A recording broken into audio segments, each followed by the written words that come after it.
Hello అండి, tomato పల్లీల పచ్చడి ఎలా చేసుకోవాలో చూద్దాం. ముందుగా స్టవ్ మీద గిన్నె పెట్టి 1 కప్ పల్లీలు వేసుకొని వేయించుకోవాలి.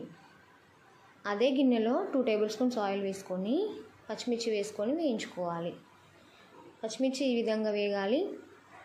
ఇప్పుడు పచ్చిమిర్చి తీసి అదే నూనెలో టమాటో ముక్కలు వేసుకొని కొంచెం చింతపండు వేసి ఉడకబెట్టుకోవాలి. ఈ విధంగా ఉడికాక కాస్త చల్లారిన తర్వాత మిక్సీ జార్ తీసుకొని వేయించుకున్న పల్లీలు, వేయించుకున్న పచ్చిమిర్చి, 4-5 వెల్లుల్లి రెబ్బలు, 1 టీ స్పూన్ జీలకర్ర, తగినంత ఉప్పు వేసుకొని ఒకసారి మిక్సీ పట్టుకొని ఇందులో ఉడకబెట్టుకున్న టమాటా ముక్కలు కూడా వేసి మిక్సీ పట్టుకోవాలి.